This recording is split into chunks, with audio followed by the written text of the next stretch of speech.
எனக்கு என்ஐசியூனால என்னன்னு தெரியாது. இது யாருக்காக, எதுக்காக பண்றோம் அப்படின்றது வந்து இன்னைக்கு இருக்கக்கூடிய எல்லாருக்கும் புரியிற மாரி ஒரு டெஃபினிஷன்ல சொல்லுங்களேன். என்ஐசியூ அப்படின்னா பச்சிளம் குழந்தைங்களுக்கான ஐசியூ.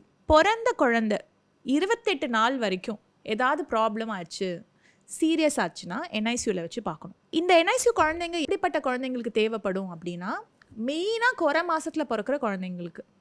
ஏதோ ஒரு காரணத்தினால மதருக்கு இன்ஃபெக்ஷன் இருக்கலாம், மதருக்கு பிபி அதிகமாக இருக்கலாம், ட்வின் பேபிஸோ நிறைய ரீசன்ஸ்னால குழந்தை வந்து குறை மாசத்தில் பிறந்துரும். குறை மாசத்தில் பிறந்த குழந்தைக்கு கண்டிப்பாக மூச்சு திணறலோ அதுக்கு அசோசியேட்டட் ப்ராப்ளம்ஸ்லாம் வரும். அப்போ அந்த குழந்தை ஸ்டெபிலைஸ் ஆகுற வரைக்கும் இந்த என்ஐசியூவில் வச்சு நம்ம வந்து காப்பாற்றி கொடுப்போம். அடுத்து வந்து குழந்தை பிறக்கும் பொழுது மோஷன் போயிடுச்சு, ஃபுல் டேர்ம் பேபியே நிற மாத குழந்தையே பிறந்ததுக்கப்புறம் மூச்சு திணறல் இருக்குது, குழந்தை பிறந்த அழலை, ஏதோ ஒரு காம்ப்ளிகேஷன் டெலிவரியில் ஆகுதுன்னா குழந்தைக்கு வந்து என்ஐசியூ தேவைப்படும். ஸோ இதுதான் மேஜரான ரீசன்ஸ் ஃபார் என்ஐசியூ ஸ்டே. இது இல்லாமல் குழந்தைக்கு ஏதாவது சர்ஜிக்கல் ப்ராப்ளமோட பிறக்கும், சில உறுப்புகள் வந்து ஃபங்க்ஷன் ஆகாமல் இருக்கலாம்.